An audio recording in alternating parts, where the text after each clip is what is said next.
I'm so excited, and I wanted to thank you for joining us today in another edition on One-on-One Today. I've only waited like 1, 2, 3, 4, 5, 6 months to be with this person.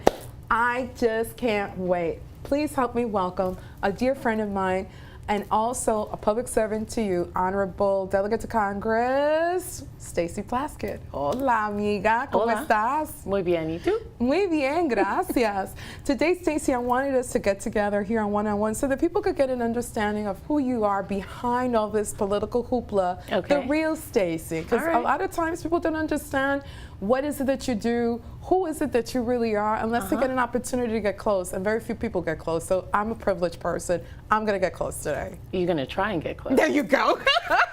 How you been, sis? And I'm how's good. everything going? Great. Everything's blessed. Everything is well. Thanks for having me here.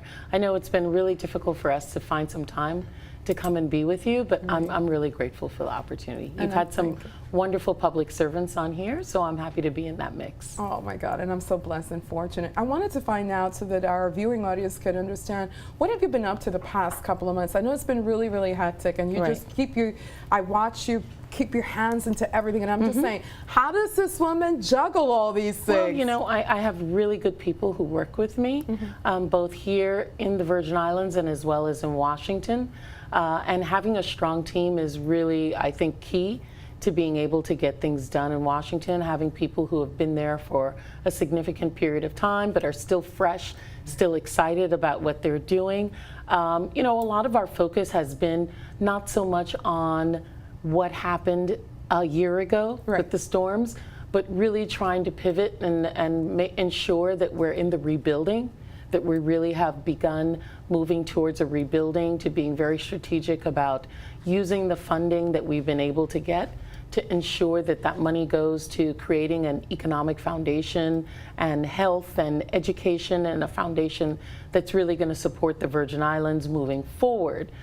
So that's really what a lot of our focus has been on, besides the fact that we know that this November there will be changes in Washington as well, and ensuring that we have an agenda that's ready for that change. Well, I just wanted to take the time out personally to thank you for all the work that you've done, and for always keeping the people of the Virgin Islands informed and keeping us on the map in Washington, D.C. I know it hasn't been easy, specifically from a year ago, but I really wanted to backtrack a little and just kind of talk to you about what was it like for you September of 2017, because I remember watching you just put on your jeans and your t-shirt, but you're human too. Right. Well, you know, I think that everything is providential, and I think that one of the things that was important to me and really helpful was that thankfully my own personal home was not destroyed. So that really allowed me the opportunity to focus on the people of the Virgin Islands rather than my own personal needs at that time. At the same time, it made you feel you're almost embarrassed that your home has not been destroyed when you approach people and know what they've been through.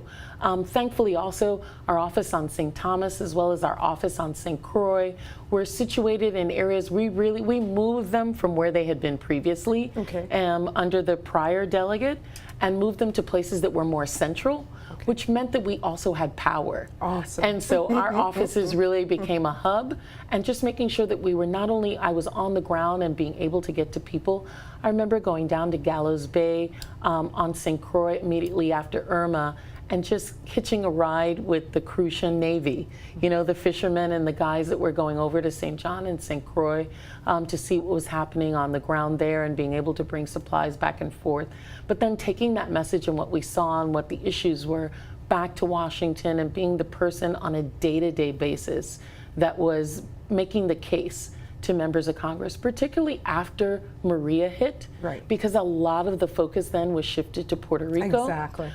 To make sure that while people may not have heard us on the news being mentioned, that we were being mentioned and discussed in the halls of Congress, and that members were very cognizant about what was happening to the people here. One of the things and strategies that you used that I really have to applaud you for was when you came and you brought your colleagues to come down so they could actually see what was going on, because it's something of a difference when you're actually reading it in the newspaper, or even you might get news clippages, but there's a difference when you landed on the island with this group of people and they were able to witness firsthand what we experienced. I think that, you know, people discount that these were members who were eager to come down. They really wanted to see, and we made sure that we brought members from the committees that were going to be important to us, whether that be in leadership or members from appropriations, who were the ones going to be putting the funding together, members from various committees that were really going to address the needs of the people of the Virgin Islands.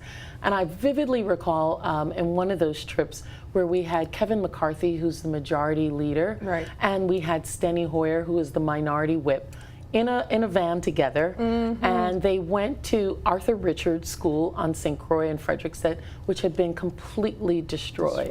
Yeah. And it was about 10 o'clock in the morning, and there were a group of young people standing in their uniforms, waiting to be picked up to go to the school that they were assigned to for those split sessions that we were having. And the children still greeted us with, a good Virgin Islands, good morning, talked about their classes, and these men were so moved by that, that the devastation around them, that these children were still eager to learn, still wanting to be fresh and were still polite and about their future, that they, when they went back to Washington, wrote an op-ed together saying that the law should be changed, which necessitates the funding, how the funding is given to us, and really advocating that we don't just get money to build as it was at the time of the storm, but that we build as it should be. And having them on the ground and having, almost 150 members of Congress come down, really, I think, pushed that. Because when the president asked for funding for all of the areas affected by hurricanes last year, his request was for $43 billion. And Congress, those members in the House and the Senate, Republicans and Democrats, came down, up that amount to $86 billion. Wow. So that was, I think, in part, not just from them being here, but the advocating every day. Absolutely.